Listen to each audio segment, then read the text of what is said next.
안녕하십니까. 오늘 오래간만에 넥타이 맸습니다. 오늘 학교 갔다 와가지고 이 방송을 이제 녹화를 하는데, 지난번에 시험 삼아서 이게 이제 지도 가지고 분석을 한번 해드렸는데 참 힘들긴 하더라고요. 이게 제가 이제 부동산 TV나 이런 데 그 출연을 했을 때 보면 사전에 사실은 이제 시청자 여러분이 전화를 주시면은 이제 그 녹화를 한 그 화면을 띄워가지고 이제 설명을 드리는데, 이거 같은 건 그야말로 올 라이브입니다. 생방송입니다. 그렇게 되다 보니까는 우선은 제가 이제 요 몇 가지를 한번 확인을 해봤어요. 여기가 이제 보통 얘기하는 대곡역입니다. 대곡역인데, 대곡역에서 도시개발 사업은 결국은 어떻게 할 거냐? 결국은 대곡역 주변에 있는 이 지역의 집단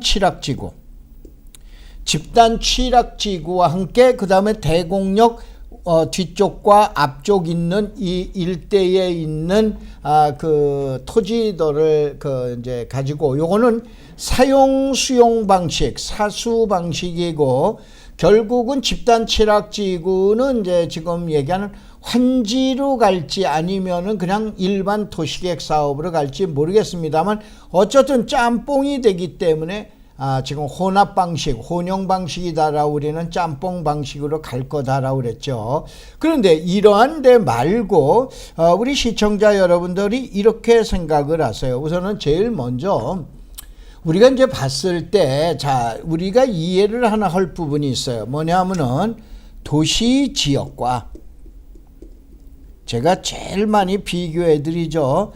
비도시라 우리는 농촌 지역. 두 개를 봐보면, 우리가 한번 봐보자고요. 도시 지역은 땅은 별로 없어. 요만큼이야. 그런데 땅을 찾는 사람은 이만큼이야. 그러면서 이제 보통 얘기하는 수요와 공급에서 공급은 적고 수요는 많은 게 도시 지역의 부동산이에요. 비도시 지역의 부동산은 뭐냐? 땅은 이만큼이야. 근데 찾는 사람은 요만큼이야. 바로 뭐냐면은 수요와 공급에서 공급은 많은데 수요는 적다라고 보시면 돼요. 근데 이걸 그러한 개념 가지고 보시지 마시고 시청자 여러분들이 이렇게 생각을 하세요. 도시 부동산이다라고 우리는 거는, 이게 이제 지금 얘기하는 미래 가치를 여러분이, 많은 전문가들이 미래가치 도대체 어떻게 평가할 거예요? 참 어이가 없겠습니다. 그래서 시청자 여러분들이 잘 좀 보셔라고요. 도시 부동산은 이와 같이 공급은 조금인데 수요가 많다, 이런 얘기예요. 이런 데서들은 소위 말해서 건물을 짓게 됩니다. 건물을 짓게 되는데, 우리가 부동산에 대한 생명이 여기서부터 여기까지라고 봤다고 보자 이거예요. 그래서 우리가 이제 예를 들어 드린 거예요. 부동산이 이만큼 일종의 라이프 사이클이 있는데, 도시 부동산에 건물을 지은 거는 어떻게 되냐? 80에서 90까지 온 거예요. 근데 만약에 도시 부동산에 건물을 안 지으면 지금 60이나 70까지 왔다고 보면 돼. 이게 미래가치라고 그러는 거예요. 이게 미래가치입니다. 그런데 농촌 부동산을 봐보자고요. 농촌 부동산은 이와 같은 길이가 있다라 그러면, 농촌 부동산은 건물이 있는 게 아니에요. 그냥 땅인 거예요. 땅이다 보니까 10에서 20, 30분이 안 온 거예요. 나머지 이 가치가 미래 가치라고 보시면 되는 거예요. 그러면 간단하게 도시 부동산의 미래 가치와 농촌 부동산, 비도시 지역의 부동산에서 미래 가치는 어디가 앞으로 잔존 가치가 많으냐? 분명히 토지인 비도시 지역, 농촌 지역이 많습니다. 그러면 모든 땅이 그래? 그건 아니다. 소수다, 이런 얘기예요. 바로 소수를 잡아내면은 인생 역전이 되는 거예요. 도시 부동산은 인생 역전보다는 뭐냐? 돈을 버는 거예요. 그렇지 않습니까? 그래서 이러한 내용 가지고 같이 판단을 하셔야 돼요. 그럼 바로 이걸 보자 이거예요. 예를 들어서 여러분이, 여기가 대곡이에요. 여기가 이제 대곡입니다. 그 다음에 이 대곡을 조금 다시 이걸 좀 화면을 줄여야 되겠네. 죄송합니다. 아직은 좀 제가 좀 어눌해서 자, 여기 뭐는 다 나오네요. 바로 여기가 대곡역입니다. 그 다음에 보통 여러분이 얘기하는 이것이 바로 뭐냐면은 우리가 이제 답사를 했었던 교회선을 갖다가 앞으로 축을 보게. 왜냐하면 교회선은 지금 밤은 1년에 한두 번씩 두서너 번씩 열차가 다닙니다. 물론 이제 군용 열차 그리고 그 다음에 교회선은 여러분 일용역이나 또 아니면 여기 대능역이나 이러한 역에 가서 봐보면 뭐냐면 원능역이나 이런 데 가서 보면은 새로이 지금 자갈 깔고 철로 있죠. 선로도 새로이 깔아놨습니다. 그 다음에 국토교통부 국가기관교통망 구축계획 5개년 계획에 이미 들어가 있어요. 수도권을 뺑 도는 지금 내용이다. 그래서 저희가 수도권 북서부를 답사하는 김에 자 교회선을 갖다 봤는데 여기서 미래가치라는 걸 보자 이거예요. 여기 대곡역이에요. 그 다음에 여기 고양시청이 있는 여기가 원능, 보통 여기가 뭐냐면 원당입니다. 여기가 능곡이에요. 능곡, 원당. 이 사이에 봤을 때 여러분은 이 가치를 보겠지만은 이 중간에 봐보면은 여기 대정역이라고 있습니다. 대정역. 다시 한번 폐역이에요. 그 다음에 이것이 어떻게 되냐. 교회선이 만약에 생기게 되면은 생깁니다. 언제 생길는지는 정확하게 모르지만 분명히 생겨요. 그런데 이 생기는 대정역이 있다라고 가정을 했을 때 여러분은 제일 먼저 초점의 관심이 원당이 개발이 됐기 때문에 원당역 주변에 가실 거고 지금 얘기하는 원능역이 됩니다.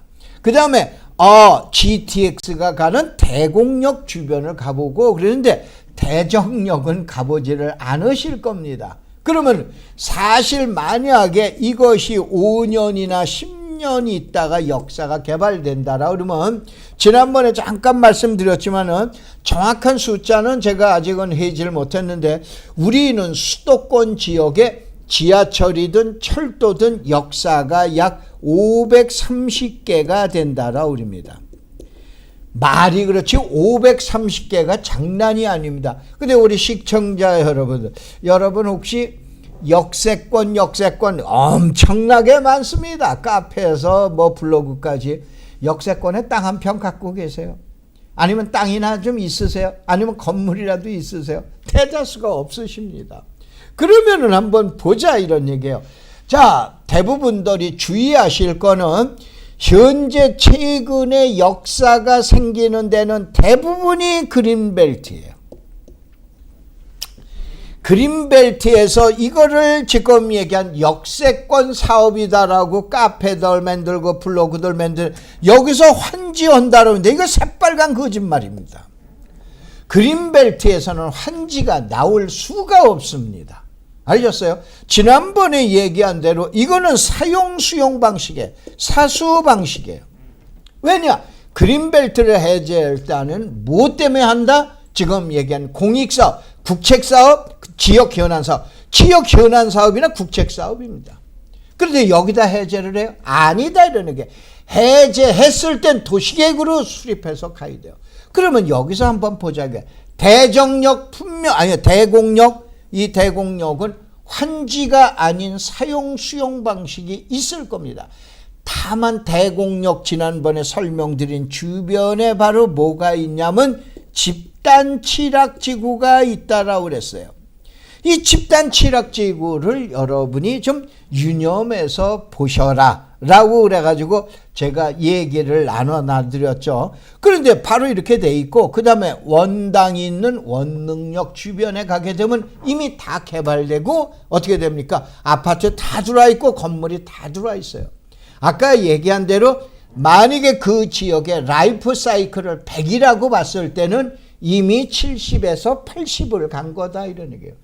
그럼 앞으로 20, 30이 간 지역을 찾으면 어디냐? 그거가 제가 얘기한 대로 이건 뭐 반드시 그렇다라는 거 저도 예측을 해드리는 거예요. 전문가로서. 그러면 한번 봐보자 이거. 자, 여기 이제 크게 얘기를 또 봐볼게요. 여기가 이제 대정역입니다. 어이고. 여기가 대정역이에요. 요 다음이 지금 원능역이에요. 그 다음에 여기가 대곡역이에요. 중간에 이 마을이 엄청나게 많죠. 이게 전부 집단 취락지구예요.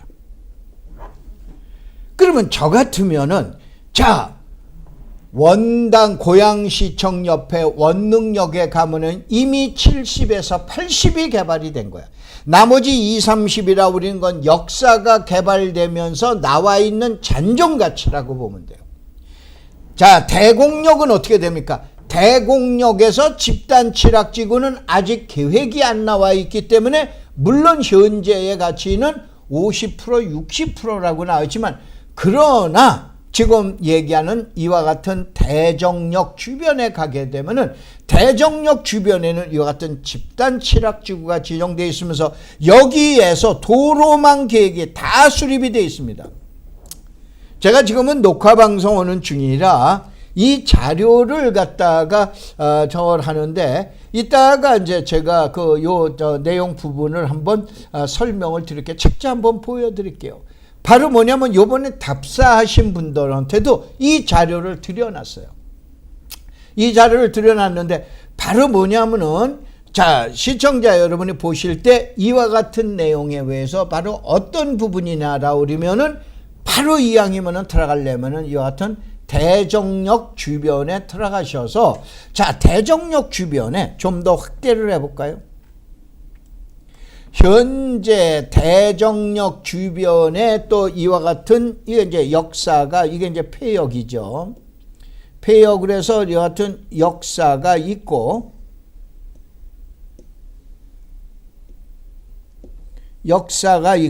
주변 지역에 이렇게 나오는데 만약에 혹시 이 집이라든가 이 집이면 더 좋고 이 집이 지금 경매로 나왔다 아니면 매물로 나왔다 저 같으면 5년이나 늦어도 10년을 내다보고 이 주택을 매입을 하겠다 이런 얘기예요. 나중에 이게 역세권이지 뭐가 역세권이에요. 역세권 카페에 여러분들 답사를 다녀보신 분들이나 아니면 설명을 들어보신 분들이 있어요.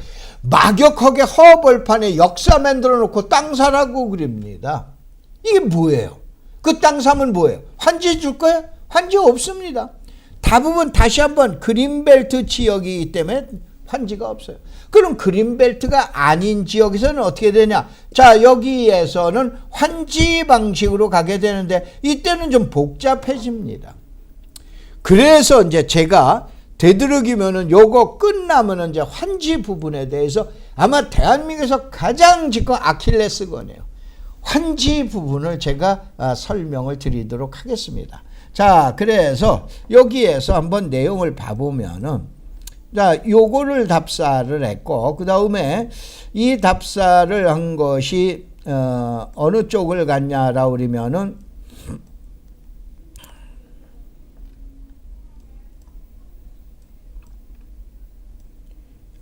여기가 이제 보통 뭐라고 그러냐면은 여기를 이제 벽제라고 얘기합니다.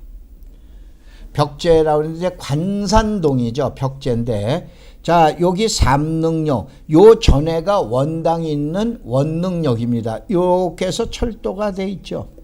이게 그래서 여러분 벽제에 있는 대자리에 있는 서울시리 화장장으로 가는데 자, 여기 공릉천이라는 천이 올라요. 그래서 원래 계획은 이렇게 해서 지금 철도가 나가게끔 돼 있어서 여기서 역사 하나를 만든다라고 그래요. 그러면 벽제에 지금 가면 아파트나 연립이 많은 여기 후면지 그러니까 공릉 저 주변에 이쪽 땅은 또 앞으로 뭐가 되냐면은 역세권을 바라다 보는 또 땅이 됩니다. 이러한 투자가 미래를 향한 투자예요. 자, 이런 거 같은 경우는 1에서부터 만약에 100까지 있다라고 그랬을 땐 여기 있는 미래 가치가 아까 얘기한 7, 80이다라고 그러면 5, 60분이 안 나온 거래요. 어디가? 여기가 5, 60분이. 왜냐? 여기는 이미 개발이 됐지만 앞으로 역사가 이 앞에 생긴다라고 그러면 다리 하나를 넘으면 바로 역세권 주택 아닙니까? 다시 한번 여러분들이 미래가치 그 전문가들이 수백 명, 수천 명, 수만 명이 나와서 미래가치라는데 미래가치 어떻게 평가할 거예요?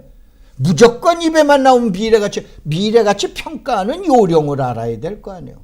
이와 같이 아까 얘기한 대로 해당 지역의 라이프 사이클을 집어넣어 놓고 건물이 안 지어져 있는 비도시 지역이다 1에서 50, 건물이 지어 있는 도시 지역이다 50에서 100으로 보면 돼요. 지역의 성숙도가 끝났다 8, 90, 지역의 성숙도가 아직도 멀었다 5, 60, 6, 70으로 보시면 되는 거예요. 이러면서 미래의 잔존 가치를 찾아보도록 하세요. 그러면 보입니다. 알겠죠? 자, 그 다음에 이제 다시 한번 이제 넘어가게 되면은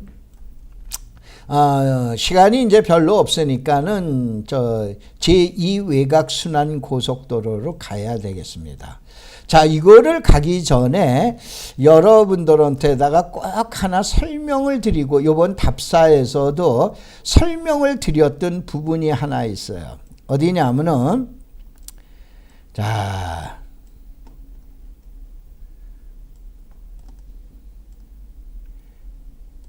여러분들 보통 많이들 가보신 지역입니다.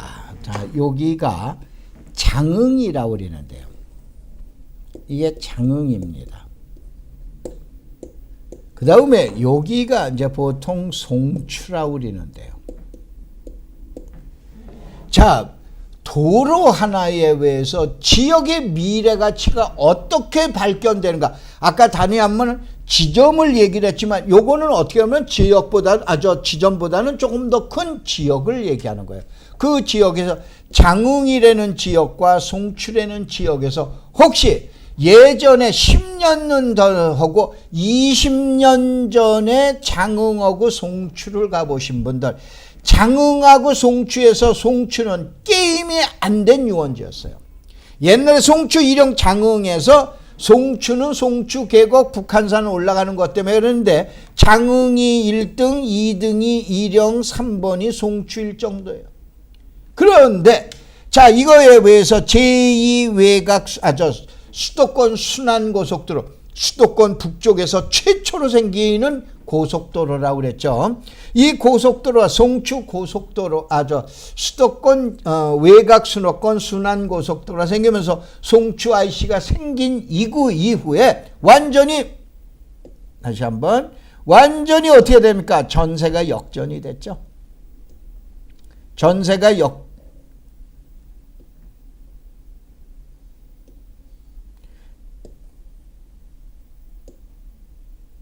지금 얘기하는 자, 다시 한번 죄송합니다. 아직은 좀 제가 어눌해서 그러니까 이해를 하시기 바랍니다. 지금 여기가 송추다 이런 얘기예요. 이 송추 나들목 IC가 되고 여기가 장흥이다 이런 얘기예요. 과거의 게임하고는 다르게 지금은 어떻게 됩니까? 개발에 대해서 주변에 개발 압력이나 개발 브로더저가 왔다 갔다 오고 막 땅 파고 그러는 게 송추하고 장흥하고 우스갯소리로 얘기하면 여기가 10건을 건물을 지으면 여기 한 건이나 겨우 2건입니다. 그럼 어디 땅값이 많이 올라간다? 송추가 많이 올라간다. 과거의 내용을 봐보면 송추라고 그러는 건 1에서 간단하게 도시지역이니까 50분이 안 되는 거예요. 그런데 이 잔존 가치가 50이라는 게 남아 있었던 거예요. 장흥이라는 건 1에서 만약에 여기가 100이다라고 했을 때 7, 80까지 간 거예요. 잔존 가치가 20분이 안 남았던 거예요. 그런데 지금 가다가 보면은 송추 일대에서는 난립니다. 하루만 지나고 나면 건물 뚝딱 짓고, 하루만 지나고 나면 창고가 뚝딱 지어지고, 또 하루만 지나고 나면은 무슨 공동주택인 연립이나 다세대가 뚝딱 지어지고 이렇게 됩니다. 그러면 여러분들이 봤을 때 이와 같은 그냥 평상식 상태에서는 지금 얘기한 대로 장흥이 분명히 송추를 이겼지만은 이와 같은 고속도로 하나의 인터체인지가 생기면서 장흥이라고 우리는 것이 송추한테 졌다 이런 얘기예요. 바로 뭐냐면 여기서 우리가 미래 가치라고 그러는 걸 찾아야 돼요. 그래서 제가 이번에 답사할 때 가면서 그 얘기를 했습니다. 그래서 여 위로 올라가게 되는데 자, 여기 가면은 가남리로 해서 요 지점이네요. 저는 인터체인지 나오는 지점을 거의 도면에서 정확하게 알고 있기 때문에, 자, 여기서 봐보면은 조금 확대를 해봐보면은, 혹시 여러분들 양주에 가게 되면은 양주에서 여기가 경신리가 되죠. 여기 경신리도 되고 도화리가 되고, 이 밑에 가면은 가남리라고 우리는 데가 나오게 되는데, 이 가남리에 가다가 가남리에서 경신리 쪽으로 가다 보면 이렇게 삼각형 도로가 있어요. 여기에서 요 지점에 있는 요 앞쪽에서 고속도로가 지나가면서 인터체인지가 나오게끔 돼 있어요. 여기를 위해서 답사를 했는데, 저희 옛날에 제자들이 이미 저는 이 자료를 3년 전, 4년 전에 입수해서 저희 제자들이나 회원들은 이쪽 지역을 엄청 답사를 했습니다. 그 다음에 여기에 가면은 소개해도 괜찮죠. 저희 황막사라고 그래서 황사 막는 사람들의 여기 부회장 보고 여기 가서 중개업하라고 그랬어요. 가면 인생을 바꿔주는 공인중개사라고 사무실이 있는데, 물론 투자하고 판단하는 건 여러분 책임사유예요. 근데 여기에 가서 왜 그러냐, 좀 믿을 사람이 없다라고 그러면, 아니면 또 가격을 물어보시고 방송 보고 왔다라고 그러면 황막사 회원이다 또 이렇게 해놔놓으시고, 여러분 가입하세요. 다음에 들어가셔서 가입하시면은 여기 지역의 가격 변화를 얘기를 해줍니다. 제가 들어가라고 그래서 2년 전에 지금 여기에 작년도에 여기에 들어가서 중개업하는데 상당히 잘하고 있습니다. 그럼 바로 뭐냐면, 이거는 업소 소개 때문에 그런 거 전혀 아닙니다. 오해하시지 마시고, 인터체인지 주변에 의해서 이 주변에 일어난 지가를 2년 동안에 일어난 지가를 여러분 한번 봐보세요. 제가 아까 얘기한 대로 이미 3년 전, 4년 전서부터 이쪽을 지역을 답사할 때 내가 그 얘기를 했어요. 이와 같은 잔존 가치를 100이라고 봤을 때 여기는 어떻게 되냐? 20에서 약 30%뿐이 안 왔다. 그래서 고속도로가 노출되면 50% 정도 올 거다. 공사가 시작되면 60, 70% 올 거다. 어디서 많이 들어보셨죠? 이 과정입니다. 그럼 현재는 가면은 깃발이 꽂혀져 있습니다. 그러니까 아직 공사도 아직 안 했는데 지금 50에서 60, 70 정도 왔다고 보시면 돼요. 앞으로 잔존 가치가 3, 40 정도는 그래도 남아있다고 보세요. 이거는 답사를 가신 시청자 여러분에게도 그대로 얘기를 했습니다. 자, 여기서 하나 이제 시간이 다 됐는데 재미난 얘기를 하나 해놔 드릴게요. 자, 여기 가다가 보면은 제가 이거를 왜 이렇게 저거를 하냐면은, 여기 다시 한번 요거 확대했죠. 인터체인지가 여기서 이렇게 나온다라고 그랬죠. 여기가 여기 저 개천이니까 일로 산업단지가 20만 평이 확정 고시됐습니다. 확정 고시되는데, 이렇게 되면 여기가 사거리가 나오죠. 이 물건은 얼마나 좋습니까? 이 물건은 얼마나 좋아요.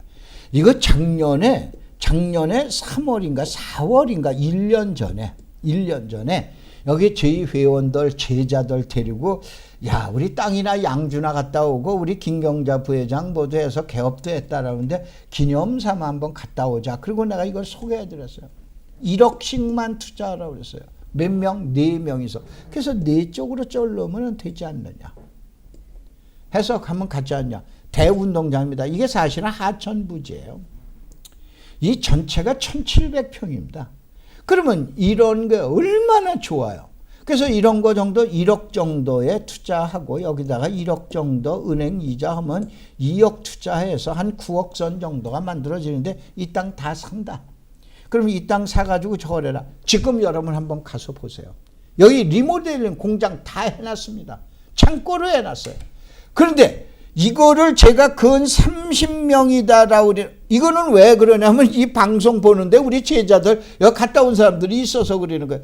30명이 이때 갔다 왔어요. 갔다 오면서 추천을 해줬어. 몇 명 들어간 줄 아세요? 한 명도 안 들어갑니다. 한 명도 안 들어가요. 그래서 나와 김용근 부회장, 그 다음에 김지우 부회장, 그 다음에 저기에 뭐 어느 지역에 김무슨 약사님이 계십니다. 잘 아시는 분이. 4명 애들로 해줬어. 애들로. 자식 이름으로 해줬어. 지금 이거를 약 500만 원의 임대료 올라오고 그래. 월 500만 원의 임대료 올라오라고 그래요. 아니 이런 물건을 소개를 해줘도 여러분이 볼 줄 모릅니다. 무슨 얘기냐. 30명이나 갔었다니까. 그러면서 지난번에 답사를 한 사람들 보고 꼭 얘기를 합니다. 여러분 미래 가치가 그렇게 눈에 보일 것 같습니까? 나는 내가 여러분한테다가 미래 가치 나올 물건을 보여주고 이런 것들을 한번 해봐라. 그리고 공개도 해봤어. 공개도 해봤는데 지금 얘기하는데 한 명도 지금 이거를 안 해. 그래서 너무 아까워가지고 돈 돌래. 내가 책임질 테니까 돈 돌래. 그래서 3명한테다 돈 1억씩 받아가지고 4억 얼마를 받아가지고 그래가지고 이거 우리 이제 앞으로 고속도로 생기고 뭐고 인터체인지 나오고 그러면 되니까 우리 애들한테 전부 그래서 자식 이름으로 해줬어요. 물론 이제 자식들 돈이에요. 지금 얘기한 대로. 그러면은 지금 이거 저보고 다시 팔라 그러면 저 팔겠어요? 저 안 팝니다. 뭔 얘기냐라 그러면은 대부분들이 답사를 다니시면은 답사 다니는 분이 무엇을 하냐라 그러면은 본인이 사놓지를 아니하고 소개나 컨설팅만 하려고 그래요. 자기 책임이 없어. 나는 나부터 사놓고 쫓아 들어오라고 그래요. 나부터 사놓고 쫓아 들어오라고 그래요. 지금 얘기한 대로 이 물건 같은 경우에는 지금 얘기한 대로 사라고 그랬더니 안 사서 돈 돌래 내 책임질 테니 그래 놓고 해줬어요. 이게 무슨 얘기냐면은 하도 답사도를 많이 가신다고 해서 오늘 4월 3일인데 4월 8일 날 일요일 날 마지막으로 답사 갑니다. 더 이상 이 방송을 보고 계속 온다라고 그러시는 분인데 더 이상 안 갑니다. 그래서 벌써 아마 한 10명 정도 어제 올려놨는데 저걸 했는데 여기를 답사를 가면서 여기에서 어디를 가게 되냐면 법원읍을 가게 됩니다. 이 법원읍은 여기보다도 더 열악한데요. 제가 계산을 했을 때 1에서 100이다라고 보면 20 정도나 30 정도 온 데가 법원 IC예요. 그 다음에 제가 부동산 TV에서 3년 전에 혹시 이 방송 보시는 분들 저한테 열렬한 팬들 많으니까 3년 전에 내가 설문 IC 1000만 원 간다고 했죠. 지금 600만 원 나가니까 설문 IC는 여기서부터 어떻게 되냐 한 60% 정도 왔다고 보셔야 돼요. 미래 가치가 어디가 더 있을 건가를 보셔야 돼요. 다시 한번 땅은 많습니다. 왜냐 이 주변에 가면 땅은 많아. 그런데 지금 얘기하는 수요자는 적어요. 그런데 그 많은 땅 중에서 진정한 가치가 있는 땅을 찾아내야 돼요. 이것이 이제 지금 영어인데 너무 이 부분 가지고 시간이 많이 가기 때문에 다음 주에는 자 여기가 양주 IC예요. 양주 IC인데 양주 IC 다음이 법원 IC고 법원 다음에는 이제 서울 문산 고속도로로 이제 가게 됩니다. 그래서 다음번에는 법원 IC와 함께 서울 문산 고속도로 부분을 설명하면은 3번에 걸쳐서 서울에서 교외선에서 그 다음에 이제 제2외곽 순환고속도로 제2외곽순환고속도로에서 다음에는 외곽순환도로의 일부와 함께 지금 서울문산 고속도로를 설명드리면은 여러분이 북부권 쪽에 대해서는 웬만큼 좀 알고 계실 것 같습니다. 그리고 자, 시청자 여러분이 죄송합니다. 이거 방송에서 준비를 했어야 되는데 화면에 얼만큼 뜨는지 모르는데 제가 화면을 보고 얘기를 하면은 이게 이제 고양시 이번 답사 갔을 때 고양시에 대한 그린벨트 개발 제한 구역 내에서 바로 뭐냐면 집단 취락지구에 어떻게 도면이 되고 어떻게 길이 생긴다라고 그러는 걸 보여준 자료예요. 무슨 얘기냐면은 여러분이 집단 취락지구에 투자를 하시게 되면은 분명히 이와 같은 도시계획이 수립이 돼 있어요. 어디에 길은 몇 메다로 늘리고 어디에다 공원 만들고 어디에다 뭘 만들겠다라고 이거 돼 있는데, 고양시 같은 경우는 여기에다가 약 80건의 집단 취락지구를 이와 같이 올려놓은 게 있습니다. 이거는 고양시를 홍보하는 것이 아니고 대한민국의 지금 집단 취락지구가 몇 군데가 그린벨트가 몇 군데가 남았냐라고 그러면 7군데가 남았습니다. 7군데에서 저는 수도권 지역의 고양시라고 하는 아주 조그만 지역의 하나인데, 옆으로 가면 부천시라든가 시흥시라든가 광명시라든가 밑으로 내려가면 성남시라든가 아니면 광주시라든가 아니면 그 옆에 가면은 그 옆에 가면 남양주라든가 구리라든가 이러한 지역에 다 그 수많은 집단 취락지구가 있어요. 이 집단 취락지구에서 투자하실 분은 여기에다가 계획도로가 이미 다 수립되어 있다 이거예요. 그 다음에 여기에서 일종 일반 주거지역이라 또 일종 지구단위 계획이라고 그러는 것이 이미 수립이 되어 있습니다. 이 결과에 의해서 여러분이 개발 전략을 수립하시면 됩니다. 그렇게 되면 그린벨트에서 대규모의 건물을 짓게 됩니다. 최근에 제가 며칠 전에 머리 좀 식히려고 행주산성을 갔는데, 행주산성으로 여러분 거의 올라가다 보면 오른편 쪽에 어마어마한 큰 건물을 또 하나 짓고 있더라고요. 예전 같으면 상상도 못 했던 거예요. 근데 어디에서? 집단 취락지구 안에서 일어나는 일들입니다. 이런 거를 잘 염두하시고 시청자 여러분이 그 토지 분석하시는데, 가치 분석하시는데 유용한 자료가 되셨으면 합니다. 고맙습니다. 감사합니다.